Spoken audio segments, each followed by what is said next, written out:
오늘 오후에 우리가 상고할 하나님 말씀은 신약성경 히브리서 13장 7절, 8절, 9절 말씀입니다. 신약성경 369페이지 히브리서 13장 7절, 8절, 9절 말씀을 저와 여러분이 한꺼번에 같이 함께 봉독하겠습니다.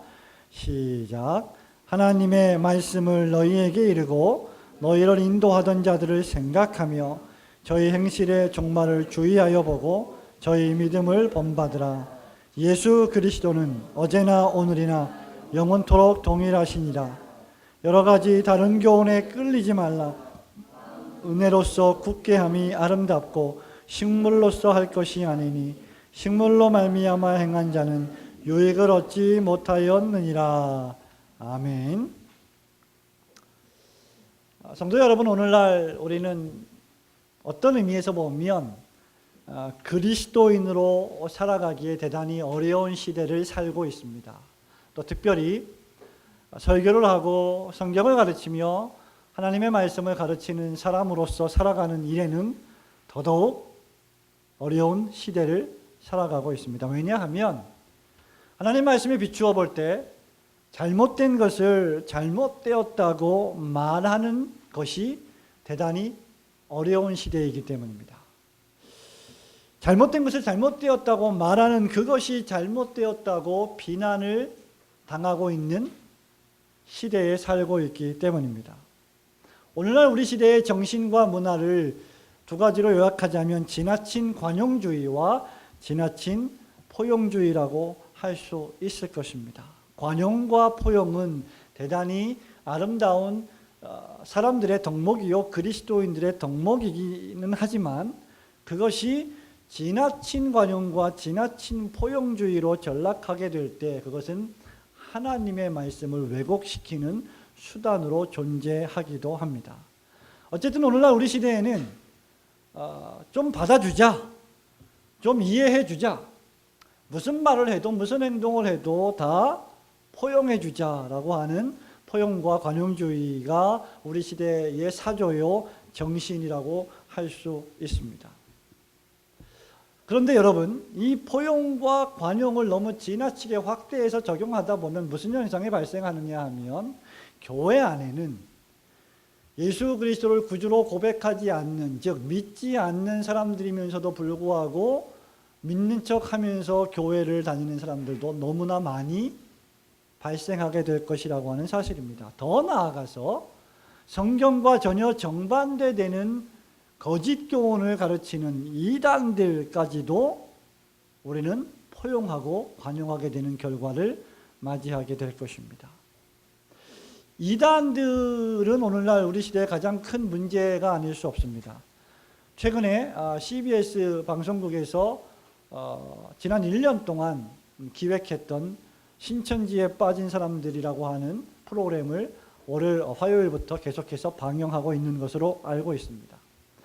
이단과 정통 기독교를 분별하는 법은 과연 무엇일까?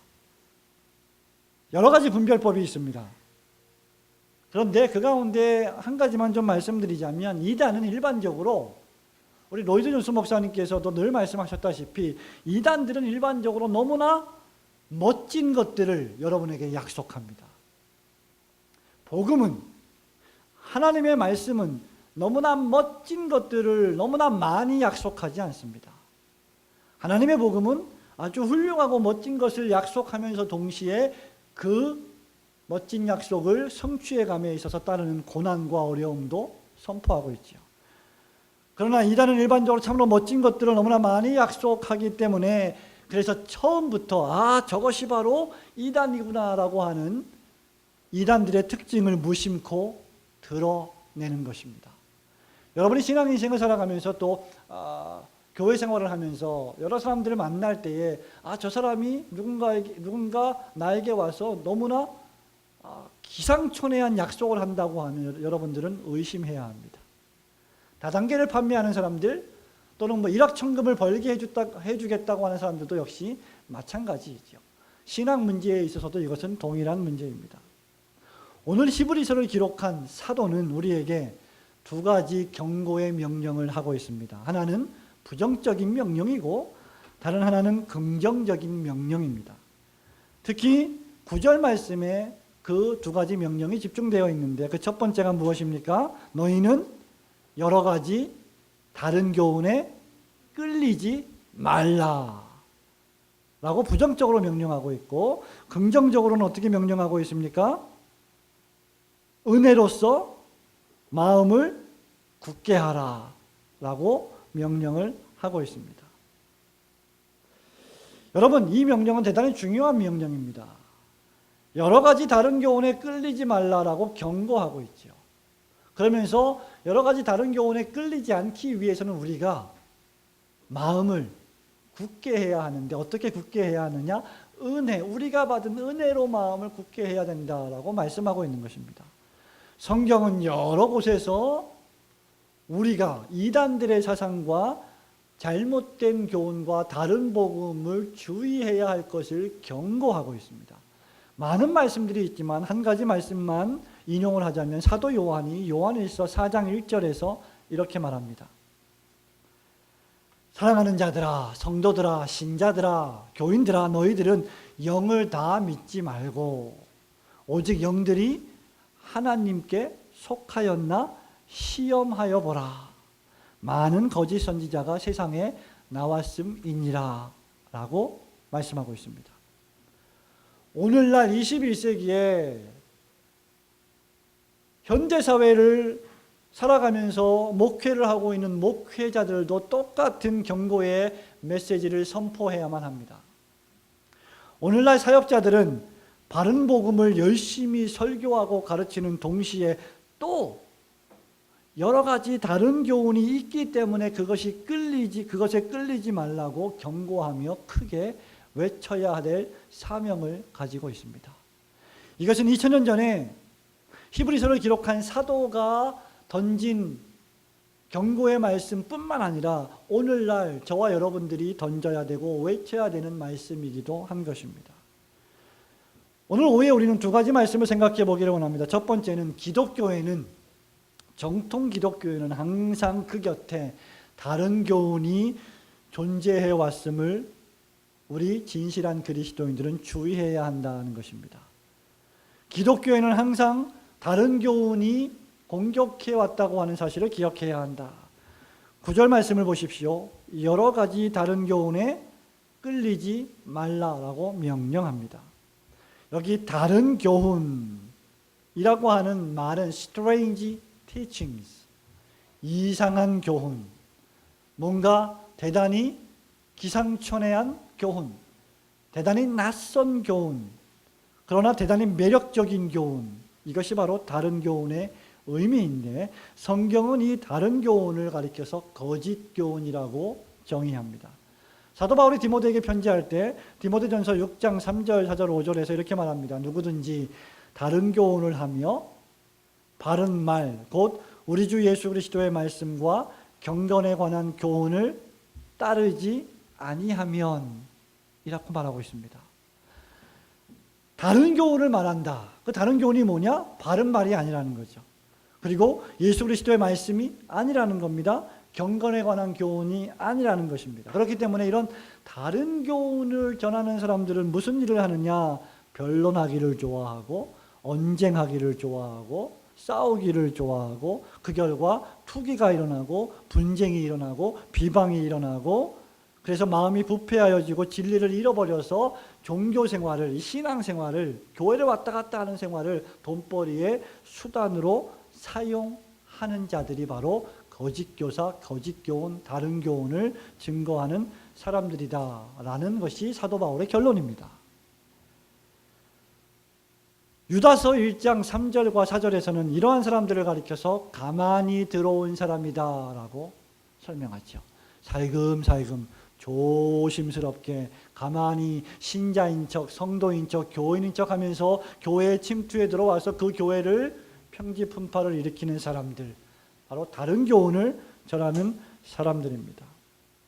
여러분, 우리 교회사를 보면요, 정통 기독교회와 정통 기독교 교리를 대적하는 사이비 이단 종교와 사이비 이단 교리가 늘 존재해 왔음을 역사가 증거하고 있습니다. 거짓 교훈은 바른 복음을 왜곡하는 교훈입니다. 여러분들로 하여금 예수 그리스도께서 십자가 보혈의 공로를 통하여 단번에 주신 구원의 믿음을 떠나게 만들고 불신하게 만들고 그것으로부터 이탈하게 만드는 교훈이 바로 다른 교훈입니다. 여러분의 시선을 그리스도에게 고정되어 있는 그 믿음의 시선을 떼어서 그리스도 이외의 다른 것으로 고정시키게 만드는 것이 바로 다른 교훈이라는 것이죠. 그리고 그러한 다른 교훈은 9절 말씀에 보니까 몇 가지라고 했습니까? 여러 가지라고 했습니다. 이 말은 무슨 말입니까? 많다는 것이죠. 다양하다는 것입니다. 바른 교훈은 단 한 가지입니다. 예수 그리스도께서 육체의 몸을 입고 이 땅에 오셔서 저와 여러분을 위하여 죄를 속해 주시려고 십자가에 돌아가신 구속 사건을 가르치는 교리. 그것이 바로 진짜 교리입니다. 그런데 가짜 교리, 가짜 교훈은 바로 이 예수 그리스도께서 사람의 몸을 입고 이 땅에 오셔서 우리를 위하여 돌아가셨다고 하는 사실을 왜곡시키는 것이죠. 너희가 구원을 받으려면 십자가만 믿어서는 안 된다. 예수만 바라보아서는 안 된다라고 주장하는 모든 종류의 주장들이 전부 다 가짜, 거짓 교훈입니다. 여러분, 우리의 인생의 모습을 보십시오. 우리의 삶의 환경을 보십시오. 종종 우리는 이러한 것들이 우리 인생살이에서 아주 적나라하게 벌어지고 있음을 쉽게 예를 들 수 있습니다. 진짜 옆에는요, 항상 뭐가 있어요? 가짜가 있어요. 여러분, 이런 말씀을 제가 드리면 막 떠오르는 것이 무엇입니까? 원조 옆에는 사이비 원조가 있다는 거죠. 예? 저 1동, 2동 이런 데 가면 뭐가 있어요? 뭐가 유명해요? 갈비가 유명해요. 원조 갈비. 원조라고 하는 것은 뭡니까? 딱 하나만 있어요. 처음 시작한 딱 하나의 진짜 갈비, 그것이 원조 갈비죠. 그런데 이동에 가면 전부 다 원조예요. 이동 1, 2에도 원조, 2, 2에도 원조, 3주에도 3리에도 원조, 전부 원조입니다. 진짜 옆에는 진짜를 모방하려고 하나 결코 진짜가 될 수 없는 가짜가 있다는 것입니다. 그것이 다른 교훈, 거짓 교훈이에요. 그런데 문제는 이러한 다른 교훈, 거짓 교훈이 역사상에 늘 존재해 왔었는데 문제는 뭐냐? 사람들이 이러한 다른 교훈의 매력을 느끼고 끌린다는 겁니다. 여러분 혹시 생각해 보았습니까? 어떻게 상식적으로 생각해 보면 저런 말도 안 되는 교리를 주장하는 이단들에게 사람들이 빠져갈까? 왜 그럴까요? 끌리기 때문이죠. 그것이 매력적으로 들리기 때문입니다. 그것이 대단히 호감을 유발하기 때문입니다. 아, 그런가 봐. 정말 그런가 봐 하고 생각하면서 한 걸음 한 걸음 빨려 들어가는 것이죠. 사도 바울은 뭐라고 말합니까? 우리에게 9절 말씀에 여러 가지 다른 교훈에 어떻게 하라? 끌리지 말라. 여러분, 마음이 가지 않는 곳에 몸이 갈 수가 없습니다. 예? 여러분의 발걸음이 움직여지는 것은 마음이 움직이기 때문이죠. 그렇기 때문에 마음이 안 움직이면 절대로 몸은 움직일 수가 없는 것이죠. 마음이 움직인다는 것은 무엇입니까? 매력을 느낀다는 것이죠. 여기 다른 교훈의 다른 의미가 무엇일까요? 이상한 것입니다. Strange teachings라고 아까 말씀드렸죠. 진기한 것, 뭔가 좀 낯선 것, 뭔가 신기한 것, 전혀 이전에 들어보지 못했던 것, 전혀 이전에 보지 못했던 것, 내가 경험해 보지 못했던 것, 이런 것들이 진기한 것들이죠. 이단들이 보통 그런 것들을 여러분들에게 선물로 유혹하는 것입니다. 성경적으로 설교하지 않고 이상한 방식으로 설교하는 자들이 얼마나 많습니까? 여러분 잘 생각해 보십시오. 한국 교회가, 한국 정통교회가 이단으로 규정을 해야만 이단들입니까? 그렇지 않고 하나님의 말씀을 하나님의 말씀대로 설교하지 않는 모든 여러 종류의 그릇된 설교들 역시 대단히 문제가 있는 것이죠.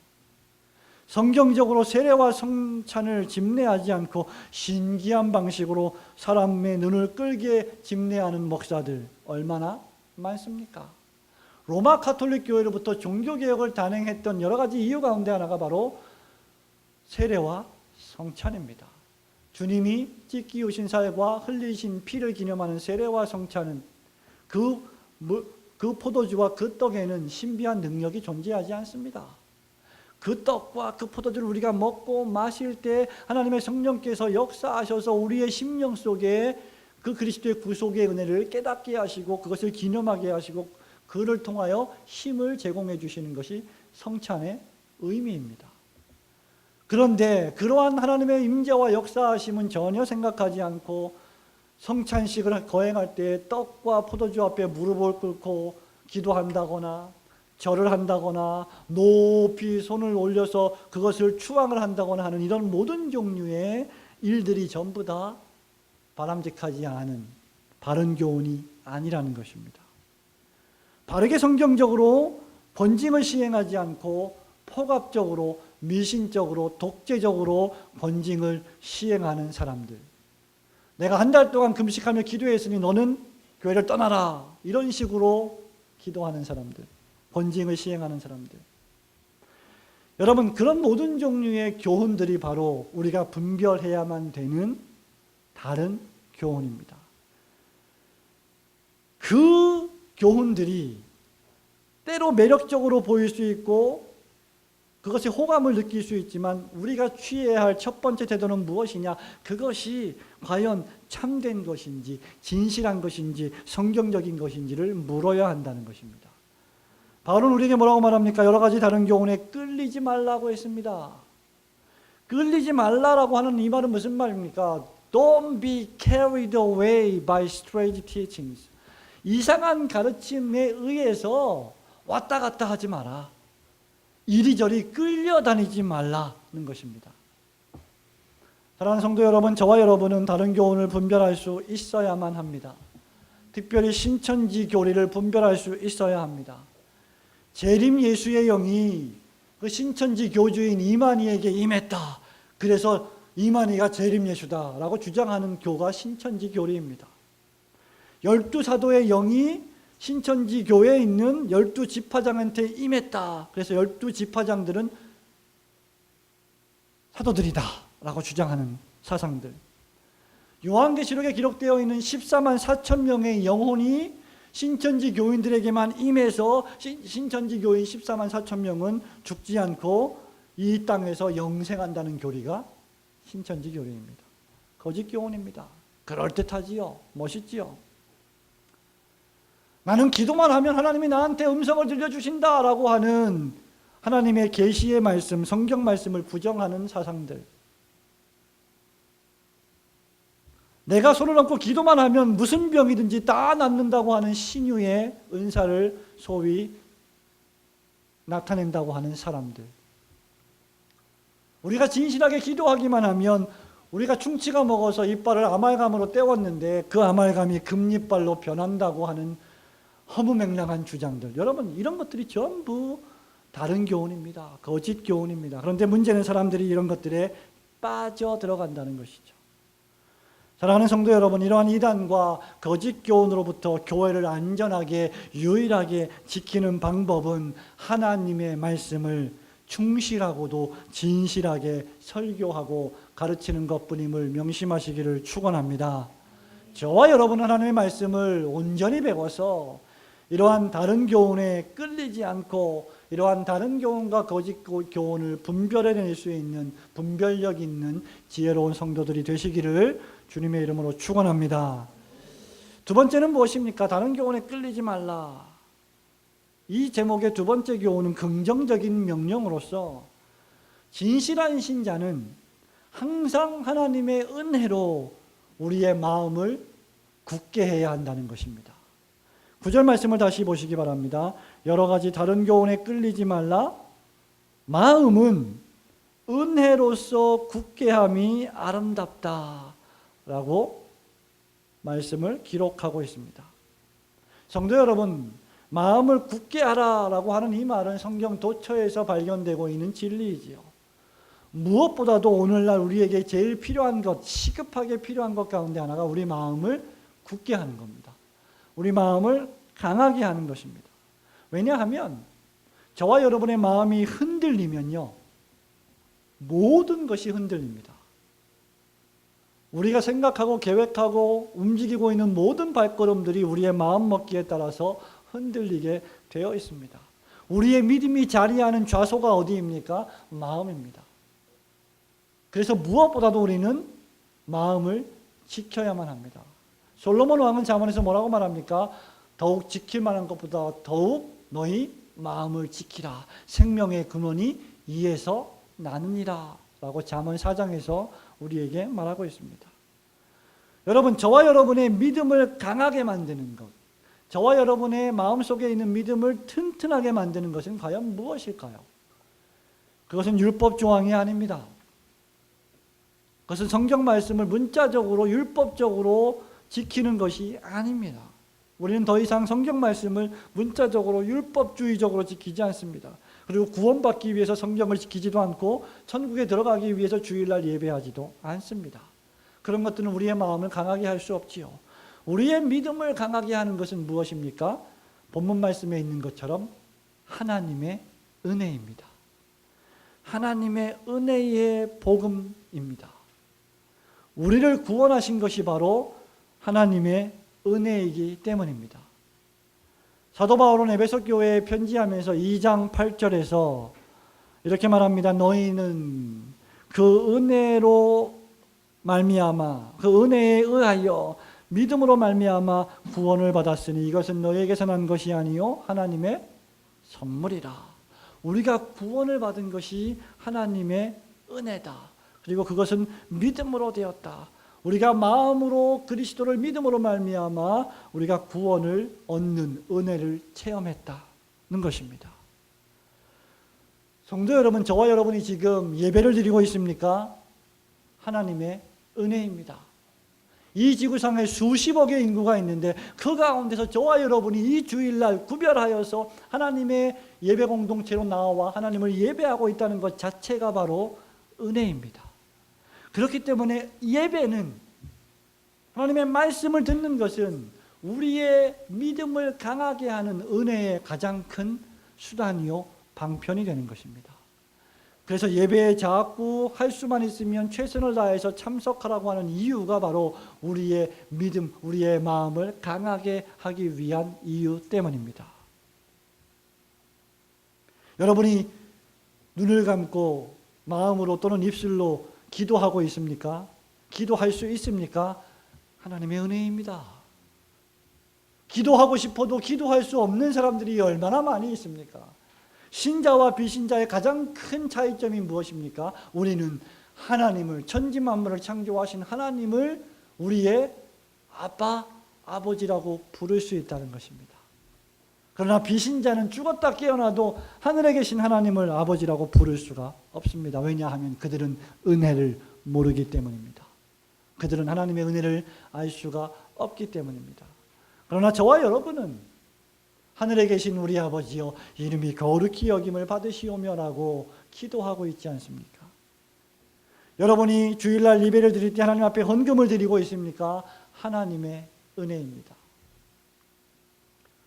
휘필드 목사님이 설교할 때 17세기, 18세기에 토마스 모어경이 말을 했었나요?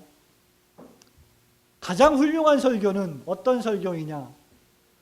내 지갑에서 내가 손을 넣어 돈을 빼서 하나님 앞에 헌금을 드리게 나의 마음을 움직이게 하는 설교가 가장 훌륭한 설교다라고 말한 적이 있습니다. 내가 헌금을 드린다는 것은 하나님의 감동하심이 있기 때문에 가능한 것입니다. 그래서 성경 말씀에 우리는 늘 너희가 자원하고 기쁜 마음으로 하나님 앞에 예물을 드리라고 말씀하고 있지 않습니까? 여러분, 인생을 살아가면서 기도하면서 예배를 드리면서 눈물이 납니까? 은혜입니다. 감사가 넘칩니까? 은혜입니다. 여러분의 존재 자체가 은혜입니다. 그래서 모든 것이 은혜입니다. 그래서 사도 바울이 나의 나 된 것 자체가 하나님의 은혜라고 고백한 것이 아닙니까? 저와 여러분이 이만큼 성장해서 지금 이러한 수준에 위치하게 된 것이 하나님의 은혜가 아닙니까? 저는 가끔 저의 옛날의 모습들을 아주 가끔, 자주는 아니지만 생각해 봅니다. 학부를 공부를 할 당시에 저의 나이는 19, 20, 21살이었죠. 그때 같이 공부를 하고 했던 그런 많은 학생들이 있었는데 그 중에 모 여학생이 같은 과에서 공부를 하다가 다 뭐 예수 믿는 그런 학생들인데 저한테 이런 말을 한 적이 있습니다. 호섭 씨는 왜 얼굴에 로션을 안 발라요? 왜 화장품을 안 발라요? 이렇게 물어본 적이 있습니다. 저는 그 당시에 그 나이 때 얼굴에 로션을 바른다거나 화장품을 바른다는 것을 상상을 해본 적이 없습니다. 그렇게 저의 얼굴은 그 친구가 보기에 좀 투박하고 좀 거칠게 보이지 않았나. 지금은 참 멋있게, 예, 아주, 안 그렇습니까? 예. 뭐 할 수 없고요, 그러면. 근데 그 당시에는 그 친구가 볼 때 그렇게 느꼈다는 것이죠. 그런데 그러한 제가 20수년이 지난 후에 이렇게 하나님의 말씀을 설교하는 설교자로 서 있다는 것이 하나님의 은혜가 아니고 무엇이겠습니까? 여러분, 사람이 키워지고 사람이 성장하는 것은 많은 시간이 필요한 일이지만 그 시간에는 하나님의 은혜라고 하는 시간이 있음을 우리는 명심해야 합니다. 그래서 시편 기자는 시편 150편에서 너희가 호흡이 있으면, 너희가 생명이 붙어 있으면 호흡이 있는 자마다 여호와를 찬양하라고 명령한 것입니다. 다시 한번 말씀드립니다. 우리의 믿음을 강화해 주는 것은, 우리의 믿음을 튼튼하게 해주는 것은 오직 은혜의 복음뿐임을 믿으시기를 축원합니다. 오늘 우리가 살고 있는 이 시대는 이 은혜의 복음으로부터 우리를 떠나게 만드는 여러 가지 다른 교훈들이 우리를 유혹하고 있는 시대에 살고 있습니다. 율법주의자들을 보십시오. 야, 예수만 믿어서 구원을 받을 수 없다. 너희들은 구원을 받고 천국에 가려면 반드시 율법 조항들을 지켜야 된다. 그래서 할례를 받아야 된다. 21세기에 너희들은 구원받기 위해서, 하나님의 나라에 들어가기 위해서 적어도 1억, 10억 이상의 건축원금은 드려야 된다라고 얘기를 한다면 그것이 바로 잘못된 거짓 교훈이요 율법주의자들의 교훈인 것입니다. 어떤 사람들은 말합니다. 무슨 예배가 이렇게 단순하고 뭔가 좀 멋있지 않고 화려하지 않습니까? 의식주의자들, 세레모니를 좋아하는 사람들은 온갖 종류의 의식들을 교회로 갖고 들어와서 종교개혁자들이 다 폐지했던 아주 사악하고 나쁜 의식들을 전부 갖고 들어와서 다시 교회를 이상하게 만들려고 하는 사람들이 우리 주위에 도처에 널려 있습니다. 강단에 촛불을 켜놓고 십자가를 여러 개 걸어놓고 조명을 어둡게 하고 괴상한 음악을 틀어놓고 뭔가 신비스러운 신비감을 조장하는 그런 종류의 교훈을 하는 사람들, 거짓 교훈입니다. 신비주의자들이 우리를 유혹하지요. 아까 말씀드린 바와 같이 하나님과 직통으로 나는 교제한다. 하나님으로부터 직통 계시를 받는다. 나는 설교 준비를 할 필요가 없다. 왜냐하면 하나님이 나에게 설교할 말을 지금 이 순간 주시기 때문이다. 전부 새빨간 거짓말입니다. 거짓 교훈입니다. 어느 날 저는 한 20년 전쯤이었나요? 여러 가지 문제로 기도원에 가서 기도를 한 적이 있었습니다. 금식 기도원에 가서 기도를 하고 있는데 제가 언젠가 한번 이런 얘기를 드린 적이 있을 것입니다. 그 금식 기도원에 가서 기도를 하고 있는데 아침 저녁으로 예배를 드리지요. 기도원 원장님이 아침 저녁으로 와서 예배를 인도합니다. 근데 그 기도원 원장님의 모습은 저로서는 상당히 충격적이었습니다. 왜냐하면 그분이 어느 날 저녁에 기도회 때 강단에 올라와서 자, 오늘 하나님께서 우리에게 주실 말씀을 우리가 듣겠습니다 하고는 성경을 딱 들고 딱 펴서 첫 번째 나오는 말씀, 그것이 오늘 우리에게 주시는 말씀이다라고 그 즉시로 그 말씀을 설교한 것을 기억을 하고 있습니다. 여러분, 하나님께서는 그런 방식으로 우리에게 오늘 지금 이 순간 즉시 무슨 말씀을 네가 설교하라고 계시하시지 않습니다. 그런 것들이 바로 신비주의자들이 지향하는 거짓 교훈들입니다. 또는 합리주의자들은 어떻습니까? 이성주의자들은 어떻습니까? 이야, 동정녀 탄생을 어떻게 믿습니까? 처녀가 어떻게 잉태해서 아이를 낳습니까? 그것은 과학적으로 입증될 수 없는 사건입니다. 그러니 나는 믿을 수 없습니다. 우리는 이성적으로 믿어야 합니다. 그런 사람들이 19세기, 20세기에 키에르케고르, 반넨베르크, 에밀 브루너, 칼 바르트 이런 사람들이 주장하던 신학들이었습니다. 그렇게 성경에서 이적과 기적들을 다 제외하고 나면 성경에는 남는 것이 별로 없게 되는 것이 성경의 핵심 진리가 아닙니까? 성경은 온갖 종류의 이적과 기적으로 가득 차 있는 것이 아닙니까? 그래서 하나님께서는 우리에게 무엇이라고 말씀하십니까? 처녀가 잉태하여 아들을 낳는 것은 성령의 능력으로 된 것이다. 하나님의 간섭으로 된 것이다. 라고 우리에게 기록으로 알려주고 있지 않습니까? 사랑하는 성도 여러분, 다른 교훈은 없습니다. 8절 말씀에 보면 우리에게 무엇이라고 말씀하고 있습니까? 예수 그리스도는 어제나 오늘이나 영원토록 변함없이 동일하시느니라 믿으시기를 축원합니다. 우리가 찬송 부른 236장 찬송 제목이 뭡니까? 주 예수 크신 사랑. 이 찬송의 가사를 여러분 잘 생각해 보시기 바랍니다. 이 찬송의 가사가 바로 은혜의 복음, 예수 그리스도의 십자가 복음을 우리에게 설명해 주고 있는데 후렴에 보면 어떻게 돼 있죠? 평생에 듣던 말씀, 주 예수 크신 사랑 또 들려주시오. 이 찬송가의 영어 원문은 어떻게 되어 있습니까? Tell me the old story. Tell me the old story. Tell me the old story. 옛 복음의 말씀, 옛 은혜의 복음을 계속해서 나에게 들려주십시오. 예수 그리스도와 그분의 사랑의 말씀 말입니다. 해 아래 새 것은 존재하지 않습니다. 우리가 믿는 예수 그리스도는 과거에도 그분이셨고 지금도 그분이시고 앞으로도 영원토록 예수 그리스도이십니다. 우리가 들은 복음의 말씀은 늘 들었던 오래된 복음입니다. 그럼에도 불구하고 우리가 들을 때마다 새롭게 느껴지는 은혜의 복음이 되는 것입니다. 여러 가지 다른 교훈으로 유혹하는 자들의 속임수에 넘어가지 않도록 여러분의 마음을 하나님의 은혜로 복음의 말씀으로 굳게 하시기를 소원합니다. 말씀드린 바와 같이 오늘 우리는 그 어떤 시대보다도 이 사도의 은혜의 복음을 굳게 붙잡아야 할 시대를 살고 있습니다.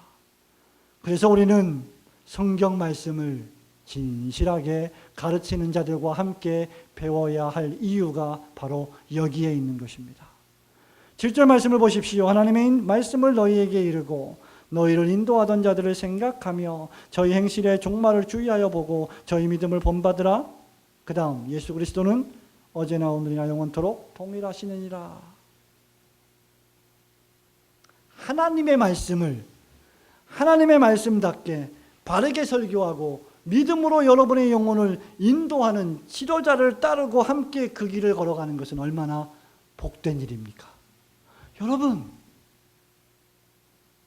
대한민국을 떠나봐야 대한민국이 얼마나 행복한 나라인지를 깨닫는다고 보통 말합니다. 애국자를 만들기 위해서는 해외로 선교지로 좀 한 3개월, 6개월, 1년씩 보내야 된다고 말하는 사람들이 있습니다. 소중한 것, 정말 중요한 것, 그런 것들은 가까이 있기 때문에 잘 느끼지 못하는 법입니다. 저와 여러분이 신천지 이단에 빠져 있다고 생각해 보십시오. 어떤 이상한 이단에 빠져 있다고 생각해 보십시오. 그것만큼 저와 여러분을 참혹하게 만드는 것이 어디 있겠습니까? 수십 년 전에 제가 청년 생활을 할 때, 그리고 신학교에서 공부를 할 때, 우리는 조그만 개척교회를 다니고 있었습니다. 그런데 그 교회 청년 가운데 2명이 이상한 이단에 빠져 들어갔습니다. 그때 제가 신학을 공부하고 있을 때입니다. 그들이 빠져 들어간 이단의 제목은 새벽별 종말론이라고 하는 이단이었습니다. 여러분 듣도 보도 못한 이단이지요. 그 새벽별 종말론은 천국이 7단계, 지옥이 7단계, 총 14개의 단계가 있기 때문에 예수 믿는 신자들이 이 14개의 단계에서 왔다 갔다 한다. 죽어서도 그 단계를 왔다 갔다 할 수 있다라고 가르치던 이단이었습니다. 신학을 공부하던 저는 그 두 청년이 거기에 빠졌다는 얘기를 듣고 그곳에 찾아갔습니다. 아직도 기억을 합니다.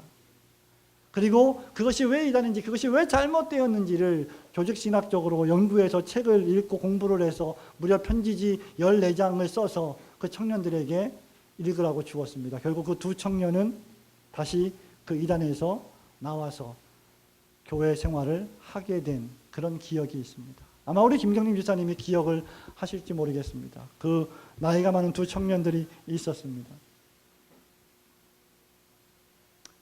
사랑하는 성도 여러분, 그런 의미에서 하나님의 말씀으로 바르게 가르치고 믿음으로 인도하는 지도자를 함께 따르며 신앙생활을 한다는 것은 정말로 행복한 것입니다. 반면에 저급한 거짓 선지자를 따라가서 배가 망신하고 가정이 파탄나고 인생이 비참해지는 것은 얼마나 슬픈 일입니까? 사랑하는 성도 여러분, 말씀을 맺습니다. 우리는 오늘 사도를 통해서 다른 교훈에 끌리지 말고 오직 은혜로 마음을 굳게 하라는 두 가지 명령을 받았습니다. 이 말씀은 우리로 하여금 믿음에서 떠나게 만드는 여러 가지 다양한 교훈이 있음을 알려줍니다. 따라서 우리는 그런 교훈들이 우리를 유혹할 때 우선 놀라지 않아야 합니다. 그것은 당연한 것입니다. 그 다음 우리에게 필요한 것은 바로 그것을 단호하게 분별하고 배격하는 것입니다. 그렇게 하기 위해서는 그것이 다른 교훈인지를 분별하는 능력이 필요합니다. 그래서 우리는 항상 사도가 우리에게 전하여 준 참된 복음, 그리스도의 복음, 은혜의 복음으로 마음을 굳게 해야 하는 것입니다. 우리는 머리로만 은혜를 받지 않고 마음으로 받아야 합니다. 마음을 굳게 하는 것은 성도의 명령입니다. 하나님의 말씀을 바르게 설교하고 가르치는 하나님의 종들과 함께 하나님의 말씀을 열심히 공부함으로 말미암아 바른 교훈을 쫓아가서 그 은혜의 복음으로 말미암아 우리의 마음을 강하게 하시는 저와 여러분이 되시기를 주님의 이름으로 축원합니다. 아멘.